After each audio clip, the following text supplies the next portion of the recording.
أعوذ بالله من الشيطان الرجيم بسم الله الرحمن الرحيم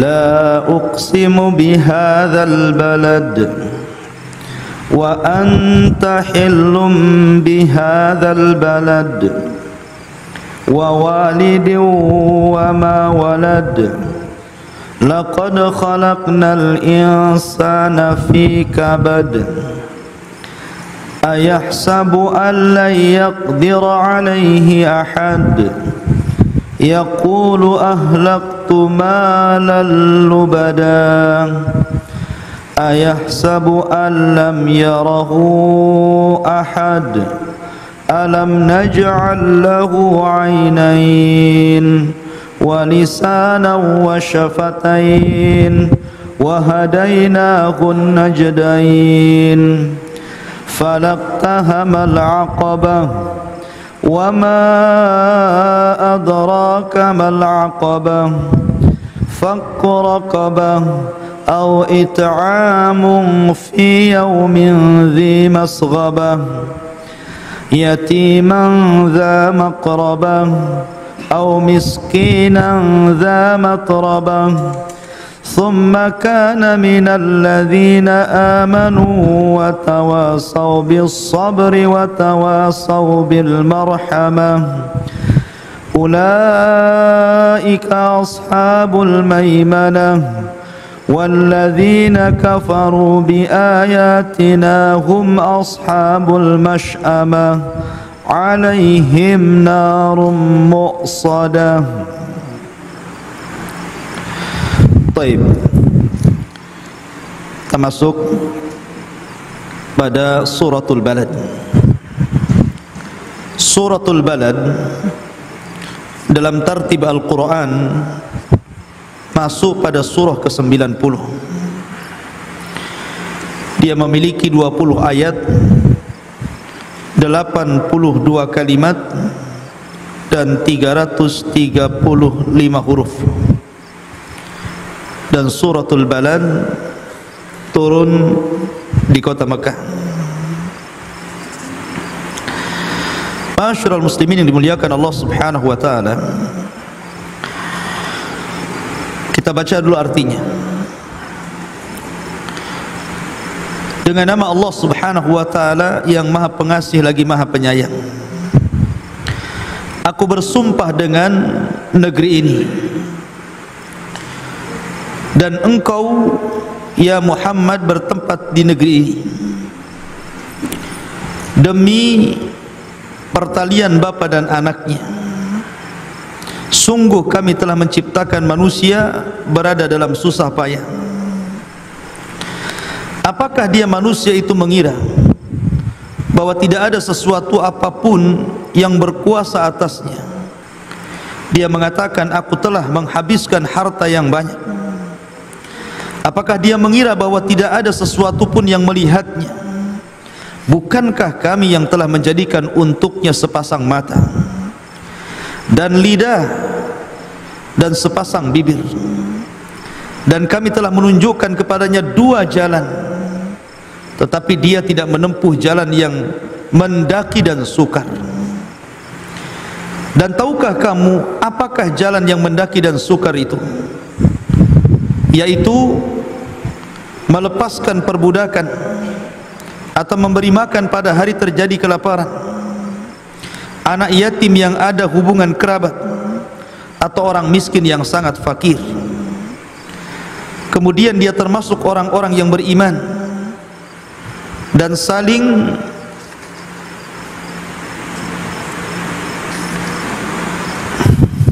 kemana artinya nih? Dan saling berpesan untuk bersabar dan saling berpesan untuk berkasih sayang. Mereka orang-orang yang beriman dan saling berpesan itu adalah golongan kanan, dan orang-orang kafir kepada ayat-ayat kami, mereka itulah golongan kiri, dan mereka berada dalam neraka yang ditutup rapat. Baik, Allah Subhanahu wa taala berfirman dalam ayat yang pertama, la uqsimu bihadzal balad. Di sini Allah Subhanahu wa taala bersumpah dengan al-balad, dengan sebuah negeri. Yang dimaksud sebuah negeri di sini diisyaratkan ke mana? Ke kota Mekah. Jadi Allah Subhanahu wa taala bersumpah dengan kota Mekah. Dan dalam ayat yang sudah kita bahas, Allah Subhanahu wa taala juga bersumpah dengan kota Mekah dalam ayat yang lain. Seperti Allah mengatakan watin wazaitun wa turi sinin wa hadzal baladil amin. Wa hadzal baladil amin. Ayat ini mengisyaratkan tentang beberapa tempat para nabi. Watini wazaitun ini isyarat kepada tempat Nabiullah Musa, Nabiullah Ibrahim alaihi salatu wassalam, dan Nabiullah Isa. Kemudian waturi sinin, Allah bersumpah dengan negerinya Nabi Musa alaihi salatu wassalam. Wa hadzal baladil amin, Allah bersumpah dengan negerinya Rasul sallallahu alaihi wasallam, Mekkah al-Mukarramah. Nah, di sini Allah Subhanahu wa taala bersumpah dengan negeri Rasul. La uqsimu bihadzal balad, aku bersumpah dengan negeri Mekah. Sebuah kaidah yang sering saya ulang-ulang, bahwa apabila Allah Subhanahu wa taala bersumpah dengan makhluknya, menunjukkan makhluk itu memiliki keistimewaan di hadapan Allah dibandingkan makhluk-makhluk lainnya. Dan begitulah Allah Subhanahu wa taala yakhluqu ma yasha wa yakhtar, menciptakan sesuatu kemudian memilihnya. Seperti ketika Allah Subhanahu wa taala menciptakan para malaikat, maka Allah Subhanahu wa taala menjadikan Jibril afdalul malaikah, seutama-utama malaikat. Ketika Allah Subhanahu wa taala kemudian menciptakan manusia, bahkan di antara manusia ini ada para nabi dan rasul, maka dari sekian para nabi dan rasul, yang paling afdal adalah rasul kita yang mulia Muhammad sallallahu alaihi wasallam. Ketika Allah Subhanahu wa taala menciptakan kaum wanita, maka di sana ada wanita-wanita yang sangat istimewa. Di antaranya wanita-wanita yang disebutkan dalam hadis Nabi sallallahu alaihi wasallam, ada 4 wanita terbaik dunia. Di sana ada Asiyah bintu Muzahib, istri daripada Fir'aun. Kemudian Maryam bintu Imran, ibunda Isa bin Maryam. Kemudian Khadijah bintu Khuwailid, istri Nabi sallallahu alaihi wasallam yang pertama. Dan yang terakhir Fatimah bintu Rasulillah, Fatimah putri Nabi sallallahu alaihi wasallam. Ini 4 wanita terbaik dari seluruh wanita yang ada. Adapun kemudian wanita-wanita setelah Nabi sallallahu alaihi wasallam, tentu tidak ada wanita terbaik kecuali istri-istri Nabi. Karena Allah Subhanahu wa taala berfirman, ya nisa'an nabi lastunna ka ahadin minan nisa. Wahai istri-istri Nabi, kalian berbeda dengan wanita-wanita lainnya. Kalau seandainya kalian berbuat baik, maka Allah lipat gandakan pahalanya. Tapi kalau kalian berbuat jahat, Allah lipat gandakan dosanya. Ada wanita-wanita pilihan. Termasuk ketika Allah Subhanahu wa taala menciptakan waktu.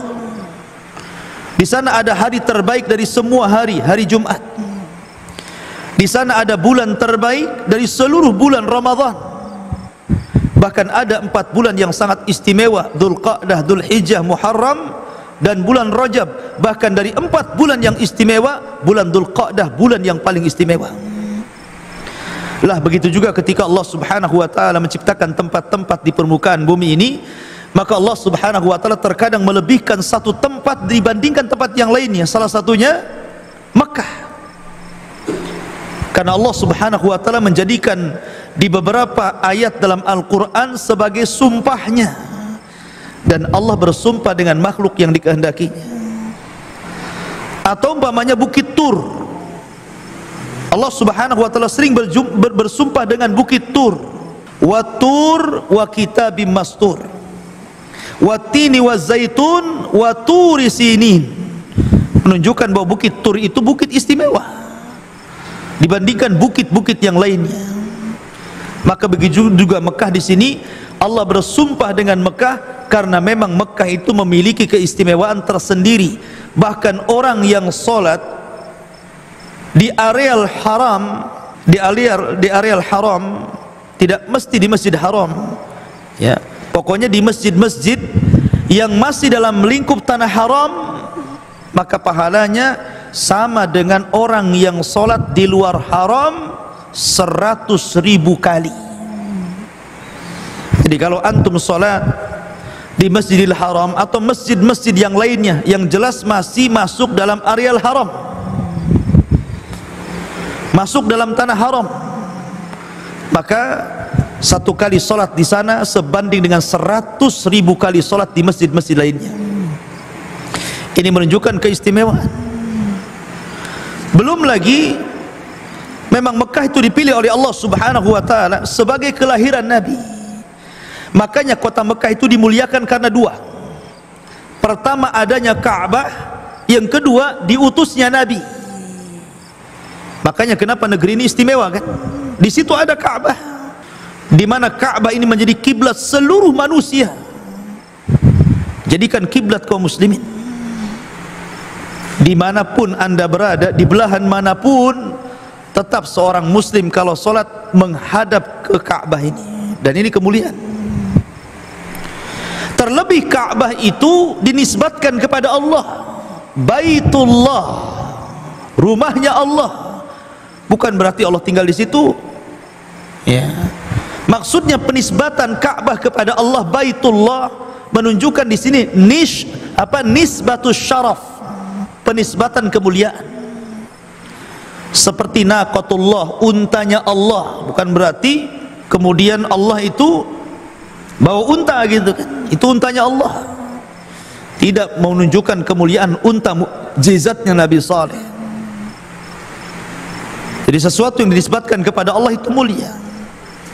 Maka Baitullah Al-Haram ataupun negeri Mekah dimuliakan karena ada Ka'bah di situ yang merupakan kiblat kaum muslimin, dan lebih daripada itu karena di situ adalah negeri kelahiran seorang nabi dan rasul, bahkan penutup para nabi dan rasul. Makanya di sini Allah Subhanahu wa taala bersumpah, la uqsimu bihadzal balad. Aku bersumpah dengan negeri Mekah ini. Kemudian Allah mengatakan, wa anta hillun bihadzal balad. Wa anta hillun bihadzal balad, dan engkau wahai Muhammad bertempat tinggal di negeri Mekah. Wa anta, dan engkau wahai Muhammad, hillun. Hillun memiliki dua makna. Makna pertama, lawan daripada haram. Lawan daripada haram artinya halal. Artinya di sini Rasul sallallahu alaihi wasallam dihalalkan untuk berperang di dalam kota Mekah yang tidak dihalalkan kepada seluruh para nabi dan rasul sebelumnya. Makanya di situ ada tragedi Fathu Mekah kan, tragedi penyerangan kota Mekah, pembebasan kota Mekah, dan itu dilakukan di haram.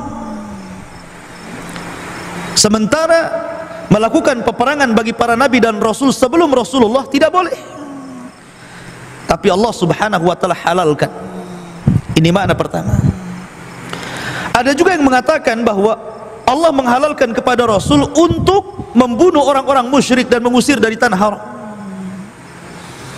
yang dahulunya memusuhi Nabi sallallahu alaihi wasallam, menyakiti Nabi sallallahu alaihi wasallam, maka boleh dibunuh di tanah haram. Seperti yang terjadi ketika Fathu Mekah. Tidak semua sahabat diampuni. Walaupun Nabi sallallahu alaihi wasallam belakangan mengatakan, idhabu fa antumut tulaqa, pergi kalian, aku maafkan semua kalian. Sebagaimana Yusuf alaihi salatu wassalam mengatakan kepada saudara-saudaranya, la tathriba alaikumul yaum, tidak ada celaan pada hari ini. Idhabu fa antumut tulaqa, pergi kalian, kalian sudah kumaafkan. Tapi ada orang-orang yang tidak dimaafkan Rasul, ya. Ada orang-orang yang tidak dimaafkan Rasul karena ketika di masa dakwah Rasul di Mekah terlalu berat permusuhannya. terlalu bahaya kalau dibiarkan diampuni. Makanya Nabi SAW terkadang mengutus seorang sahabat untuk dibunuh di tempat, sehingga ada seseorang yang bergelantungan di kiswah Ka'bah supaya dilindungi, tetap dibunuh. Artinya halal untuk membunuh orang-orang musyrik tertentu, tapi tidak semuanya. Ini makna hilun. Tapi ada juga mengatakan sebagaimana terjemahan di sini, maksudnya hilun itu artinya menetap.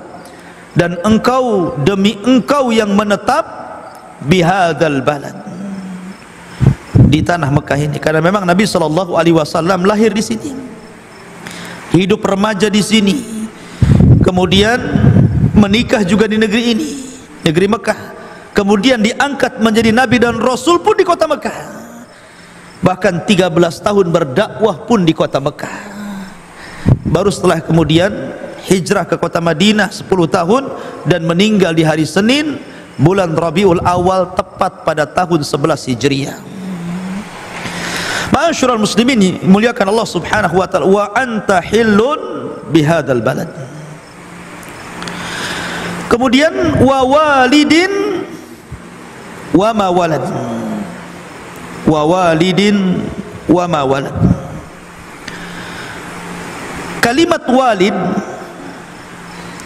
ada yang mengatakan bahwa yang dimaksud walid di sini adalah bapak kita semuanya, Adam alaihi salatu wassalam. Jadi Allah bersumpah dengan Adam, wa walidin, dan demi seorang bapa, diisyaratkan kepada Adam. Wa ma walad, dan apa yang dilahirkannya, maksudnya keturunannya, keturunan anak Adam alaihi salatu wassalam. Allah bersumpah dengan Nabi Adam karena memang Adam dilebihkan oleh Allah dibandingkan yang lainnya. Salah satu kelebihan Adam, Allah ciptakan dengan tangannya. Allah langsung ciptakan dengan tangan kanannya, dan semua tangan Allah kanan. Jadi ketika Allah Subhanahu wa taala memerintahkan para malaikat untuk mengambil bahan baku Adam dari bumi, Allah utus para malaikat, kemudian mengambil beberapa tanah, ada yang berwarna hitam, putih, kuning, merah gitu kan. Kemudian ada yang keras, ada yang lembut, tanahnya macam-macam tanah. Kemudian diangkat ke langit. Kemudian dengan kedua tangan Allah Subhanahu wa taala, dan kedua tangan Allah semuanya kanan, maka Allah Subhanahu wa taala menciptakan Adam. Laqad khalaqnal insana fi ahsani taqwim. Allah ciptakan Adam itu dengan sebaik-baik bentuk. Ada yang mengatakan sebaik-baik bentuk di sini karena Adam itu bisa berjalan dengan kedua kaki dan tegap jalannya, dan tidak ada makhluk setegap manusia ketika berjalan. Sebutkan selain makhluk binatang, ada yang berjalan seperti manusia? Tidak ada. Sebutkan binatangnya apa? Karena binatang itu ada yang berjalan dengan kaki dan tangan, ada yang berjalan dengan perutnya, ya, ada yang berjalan dengan tangannya, dan begitu seterusnya.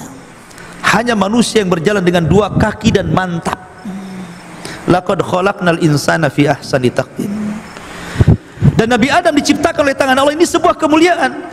Makanya ketika Adam alaihi salatu wassalam berdebat dengan Nabi Musa, di mana debatnya Allahu a'lam, di mana tempatnya Allahu a'lam, Rasul tidak menjelaskan. Yang jelas bahwa ihtaja Adam bi Musa, Adam dengan Musa suatu ketika berdebat. Kata-kata Nabi Musa alaihi salatu wassalam, wahai Adam, engkau adalah orang yang diciptakan dengan kedua tangan Allah, ya kan? Jadi Musa memuji Adam dengan menyebutkan kelebihannya.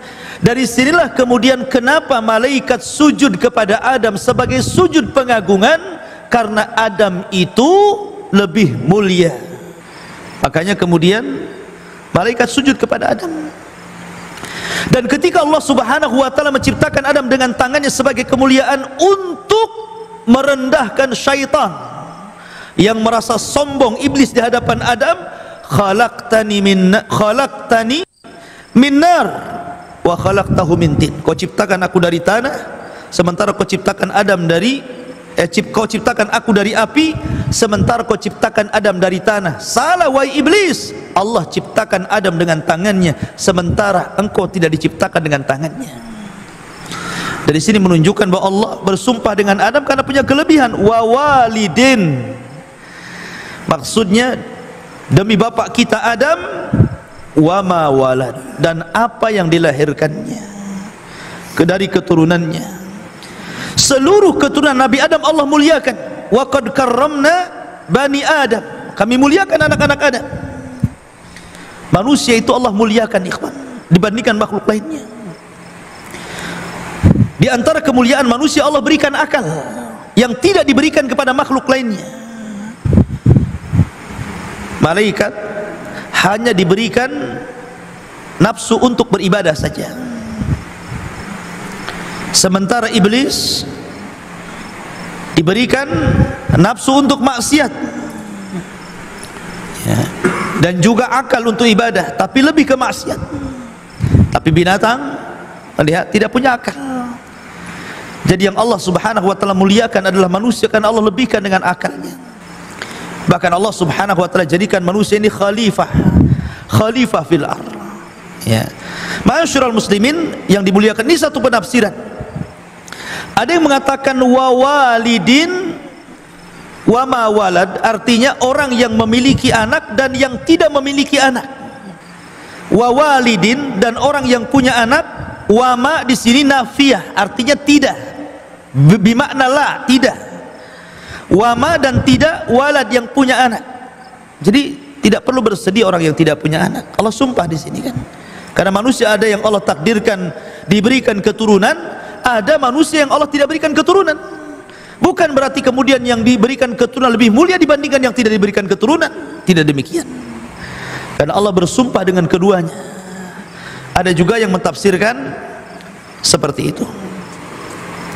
Kemudian Allah mengatakan laqad khalaqnal insana fi kabad, dan sungguh kami menciptakan manusia itu dalam keadaan susah payah, keluh kesah. Ada yang mengatakan bahwa yang dimaksud al-insan dalam ayat ini adalah Rasul sendiri. Artinya bahwa Nabi SAW karena banyaknya rintangan, cobaan, ujian dalam berdakwah, sampai akhirnya sesak dadanya. Mulai dari permulaan dakwah sampai terakhir, ujian itu tidak pernah lepas dari Nabi SAW, baik ketika berdakwah atau dalam peperangan. Sehingga ada yang mengatakan bahwa al-insan di sini Rasul sendiri. Tapi ada juga yang mengatakan al-insan di sini adalah alil istighraq, artinya umum, semua manusia. Fi kabad, dalam keluh kesah, dalam susah payah. Karena manusia itu tidak ada puasnya, ikhwan. Manusia itu selalu keluh kesah, ada saja keluhannya, ya. Allah berikan nikmat, ngeluh. Enggak diberikan nikmat, tambah ngeluh. Orang diberikan penyakit, ngeluh. Enggak diberikan penyakit juga ngeluh. Itulah manusia, ya. Manusia itu tukang ngeluh. Fi kabad, selalu mengeluh, berkeluh kesah. Dan itu kita saksikan, bahkan kita rasakan sendiri kan begitu. Ada yang mengeluh secara langsung, Ustadz begini kehidupan saya susah banget, begini. Ada yang mengeluh dengan bahasa sindiran, cerita orang padahal dirinya macam-macam orang itu kan, tapi intinya mengeluh. Itulah manusia. Laqad khalaqnal insana fi kabad. Kalimat fi kabad dikatakan oleh Ibnu Abbas radhiyallahu anhuma, ay fi masyaqqatin wa syiddah. Manusia ini diciptakan dalam kondisi susah payah, sejak dari lahir, menyusui, kemudian memberi makan, kemudian merawatnya, memberikan pendidikan. Itulah manusia, susah semua. Ketika seseorang wanita hamil, ada bayinya dalamnya kan, kita ini udah keluh kesah kita, udah susah payah. Kemudian melahirkan, ada juga kesusahannya. Ketika menyusui, ketika kemudian beranjak anak-anak, remaja, dewasa, sampai tua pun kadang menyusahkan. Itulah manusia. Ma'asyiral muslimin yang dimuliakan Allah Subhanahu wa taala. Ada yang mengatakan,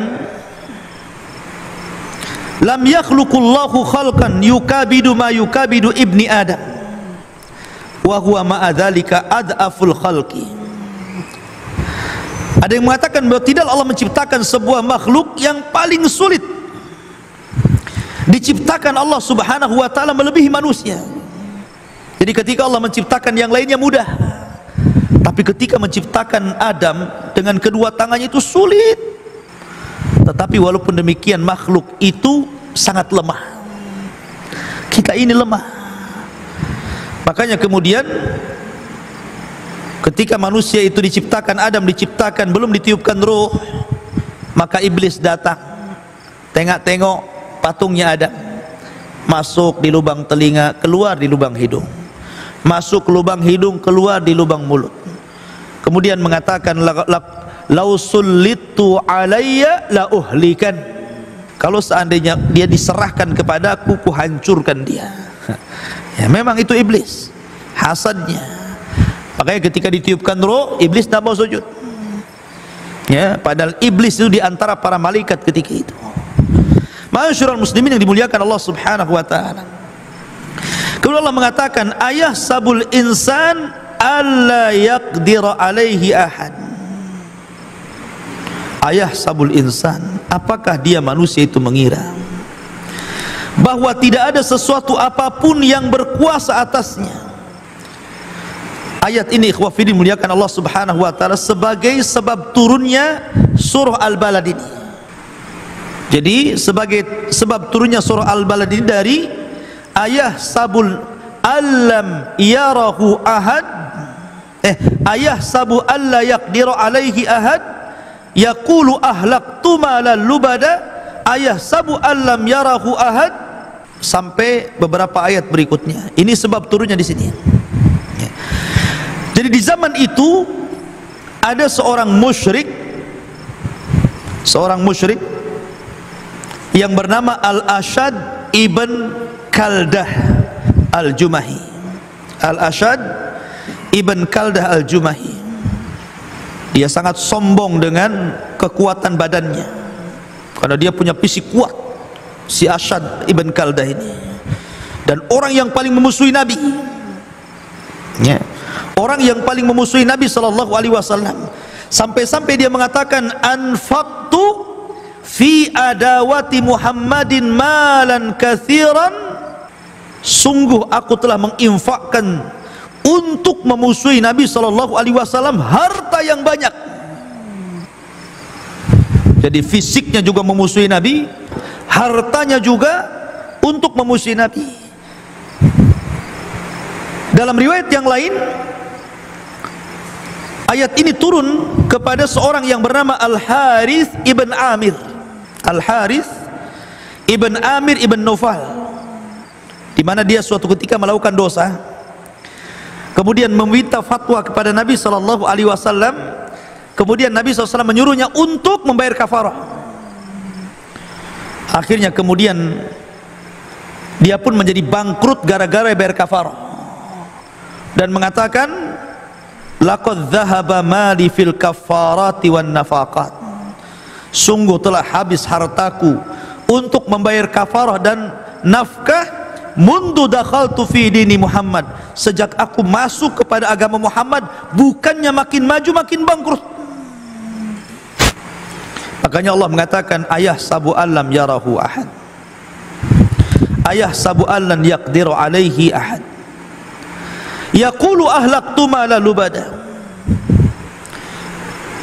Apakah dia manusia mengira bahwa tidak ada sesuatu pun yang berkuasa atasnya, sehingga dia berani mengatakan, aku telah menghabiskan harta yang banyak. Sementara apakah dia mengira bahwa tidak ada sesuatu pun yang melihatnya? Jadi kalau riwayat yang pertama, Ashad ibn Kaldah ini dia habiskan seluruh hartanya untuk memusuhi Nabi. Makanya Allah mengatakan, apakah dia mengira bahwa tidak ada sesuatu pun yang berkuasa atas dia? Ingat ya, bahwa sehebat apapun Anda, sekaya apapun Anda untuk memusuhi Nabi Anda, maka di sana ada zat yang lebih kaya, Allah Subhanahu wa ta'ala, dan lebih berkuasa. Sehingga dia mengatakan, yaqulu akhlaqtu mala lubada, aku telah habiskan semua harta yang banyak. Ya. Begitu juga ayat ini kalau memang turun kepada Al-Haris ibn Amir ibn Naufal yang mengatakan, aku bangkrut setelah aku ikut agama Rasul sallallahu alaihi wasallam karena aku habiskan untuk bayar kafarah dan nafkah, maka Allah mengatakan tidak perlu ngomong begitu. Ya. Apakah dia mengira bahwa Allah Subhanahu wa ta'ala tidak ada sesuatu pun yang melihatnya? Allah melihatnya. Semua yang telah diinfakkan itu berpahala. Ya. Maka di sini ikhwah fillah menunjukkan Allah Azza wa Jalla turun kepada dua manusia ini. Kemudian Allah Subhanahu wa ta'ala berfirman,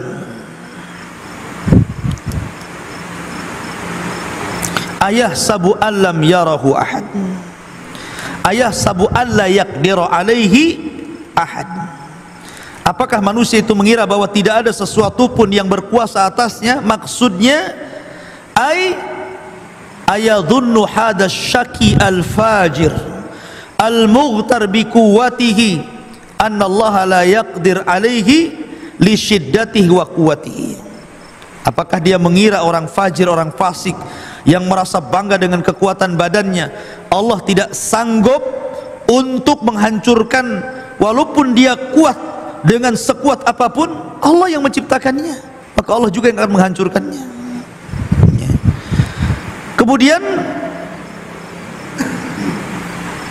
alam naj'al lahu ainain, bukankah kami telah menjadikan untuknya sepasang mata? Ingat, manusia tidak perlu sombong. Allah mengatakan dalam Al-Quran, wallahu akhrajakum min butuni ummahatikum la ta'lamuna syai'a. Allah telah keluarkan kalian itu dari perut ibunda kalian tidak mengetahui sedikit pun. Coba kalau antum lihat ada orang melahirkan, bayi keluar, antum tanya bayi itu, ngomong aja nggak bisa, apalagi cerita matematika, apalagi cerita hadis sama Quran, apalagi suruh ngapal gitu kan, nggak bisa, nggak tahu apa-apa dia. Mata pun belum melihat, telinga pun belum mendengar, hati pun belum memahami, itulah bayi. Allah yang kasih dua mata sehingga dia bisa melihat. Ya. Kemudian walisanan wasyafatain, dan kami juga telah menjadikan lidah dan syafatain, dua bibir atas bawah. Dari sini ikhwah fillah muliakan Allah Azza wa Jalla, Allah Subhanahu wa ta'ala mulai memberikan fasilitas supaya manusia itu dengan fasilitas itu mau belajar, supaya manusia itu berilmu. Allah kasih fasilitas pendengaran sehingga dengan mendengar dia bisa belajar. Allah memberikan fasilitas mata sehingga bisa membaca dengan melihat. Allah berikan fasilitas lisan sehingga dia bisa bicara, menyampaikan sesuatu. Allah berikan fasilitas akal supaya bisa berpikir. Disitulah Allah mengatakan wahadainahu an-najdain, Allah berikan kalian dua jalan. Jadi setelah Allah Subhanahu wa ta'ala memberikan fasilitas mata untuk melihat, telinga untuk mendengar, lisan untuk bicara, akal untuk berpikir, di situ Allah berikan dua jalan. Ini jalan baik, ini jalan enggak baik. Ini syirik, ini tauhid.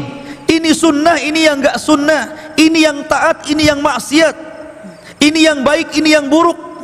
Tinggal milih itu.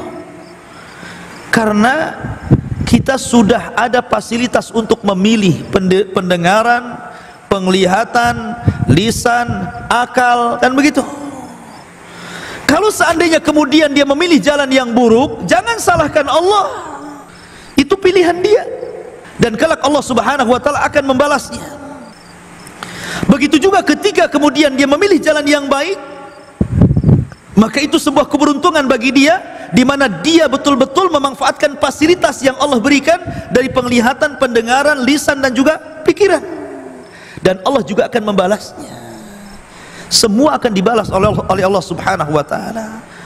Karena manusia itu Allah berikan kehendak. Walaupun kehendak manusia itu di bawah kehendak Allah. Jangan pula seperti orang-orang Jabariyah yang mengatakan bahwa manusia tidak punya kehendak, dan kehendak manusia itu semuanya atas kehendak Allah. Allah yang nyetir kita kemana saja. Alasan mereka simple. Kalau Allah Subhanahu wa ta'ala memberikan kehendak kepada hambanya, ya, memberikan kehendak kepada hambanya, tiba-tiba kemudian hamba ini melakukan kebaikan ataupun ketidakbaikan, maka seolah-olah hamba ini memiliki kehendak sendiri yang tidak ada hubung kait dengan kehendak Allah. Berarti di sini ada dua pencipta. Allah punya kehendak, manusia punya kehendak, dan tidak ada kaitannya. Berarti manusia mampu menciptakan kehendak sendiri tanpa Allah yang menciptakannya, dan Allah punya kehendak sendiri karena itu ciptaannya. Ini seolah-olah kalian ini menjadikan dua Tuhan. Maka kita katakan bukan begitu pemahamannya. Kehendak ini yang menciptakan Allah, tapi walaupun kehendak ini yang menciptakan Allah, Allah berikan manusia kehendak. Dengan kehendak inilah dia bisa memilih mana yang sesat, mana yang hidayah, mana yang maksiat, mana yang ibadah. Dan Allah berikan fasilitas tadi untuk memilihnya. Fasilitas mendengar, melihat, berpikir, dan begitu seterusnya. Karena mereka beralasan, orang-orang Jabariyah itu begitu. Oke, yang menciptakan manusia siapa? Allah. Yang menciptakan mata siapa? Allah. Yang menciptakan telinga siapa? Allah. Yang menciptakan lisan? Allah juga. Yang menciptakan pikiran? Allah juga. Yang menciptakan kehendak? Allah juga. Berarti dia berjalan atas ciptaan Allah. Yang menciptakan langkah siapa? Allah. Yang menciptakan maksiat juga Allah. Sehingga kalau seandainya dia melangkah ke tempat maksiat, yang menciptakan langkahan ke tempat maksiat siapa? Allah. Jadinya jangan salahkan Allah sana. Gitu akhirnya.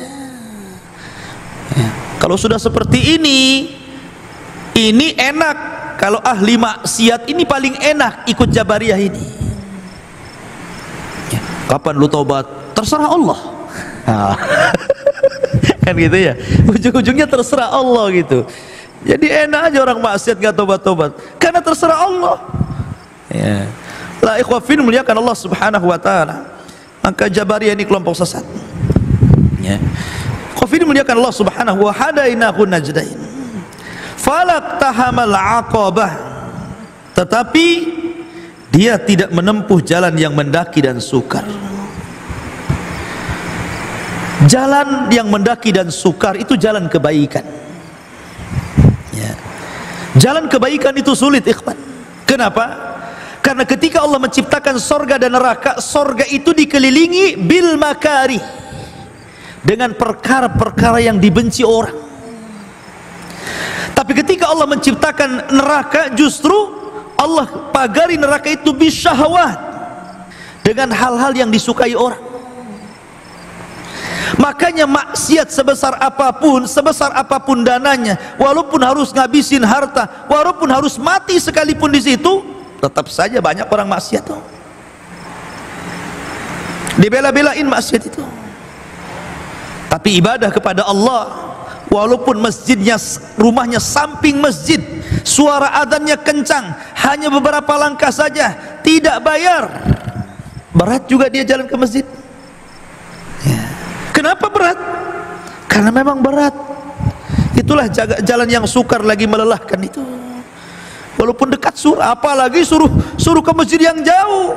Masjid dekat saja nggak mau datang. Ya. Maka Allah mengatakan falaqtahamal aqabah.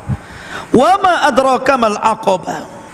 Dan tahukah kamu apa jalan yang mendaki dan sukar itu? Kemudian Allah mengatakan fakku raqabah.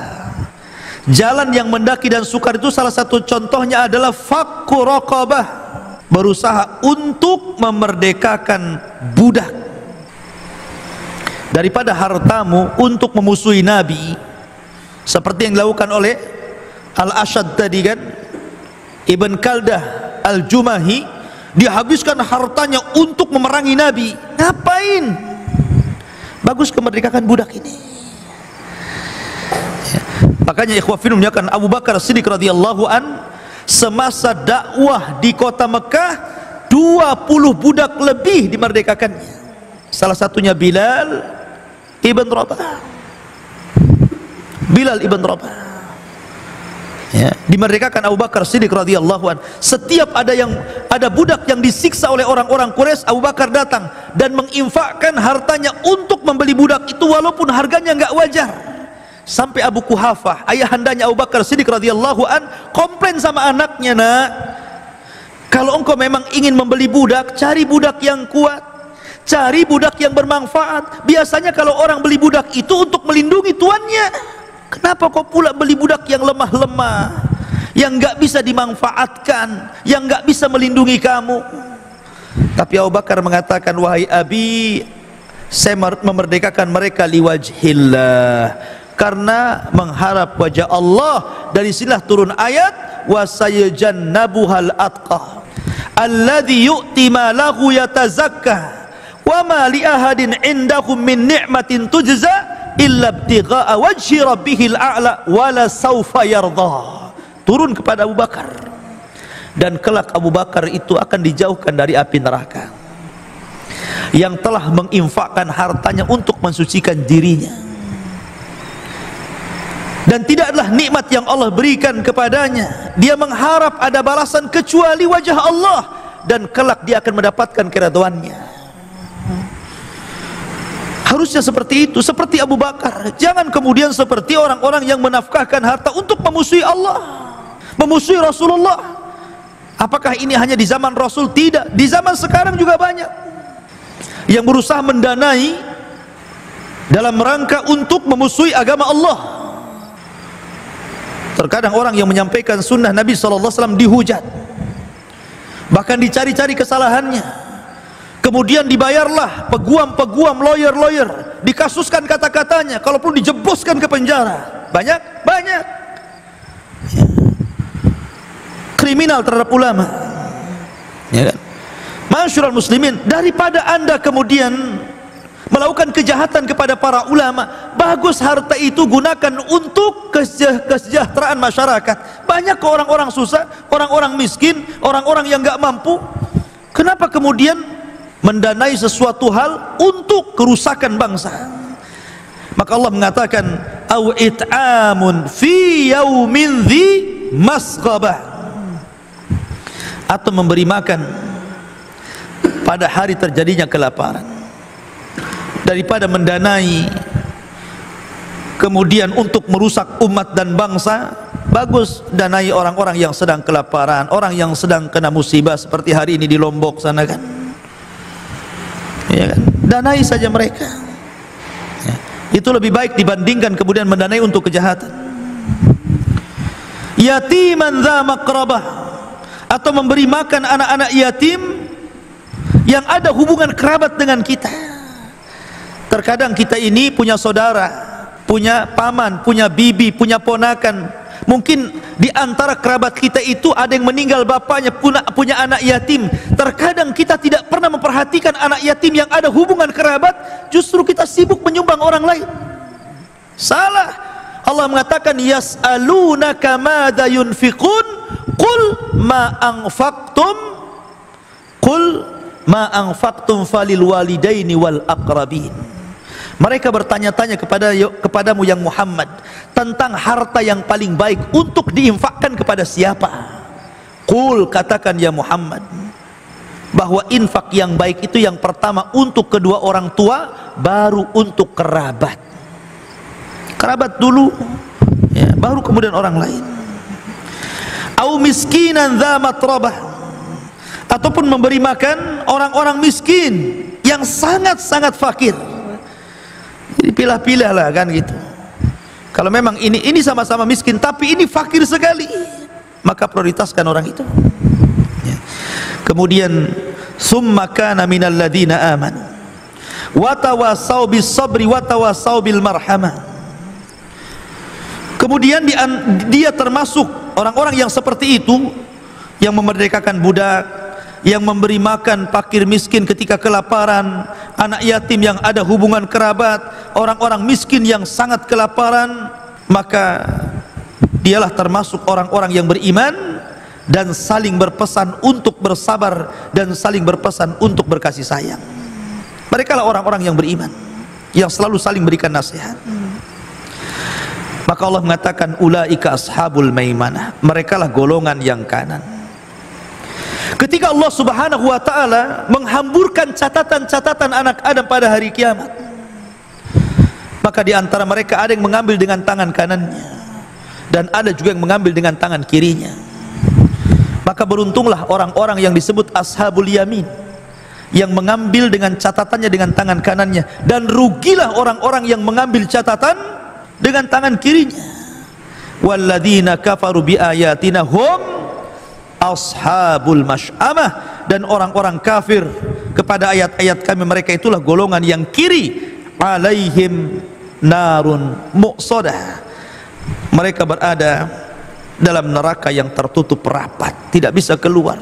Kullama aradu an yakhruju minha u'idu fiha, setiap mereka ingin keluar ditarik lagi ke neraka, mau keluar lagi ditarik lagi ke neraka. Subhanallah. Kullama nadijat juluduhum baddalnahum juludan ghairaha liyadhuqul adab, setiap kali kulit mereka gosong dan terkelupas, Allah ganti dengan yang baru. Allah gosongkan lagi, Allah kelupaskan lagi, Allah ganti lagi dengan yang baru. Begitulah supaya mereka merasakan azab.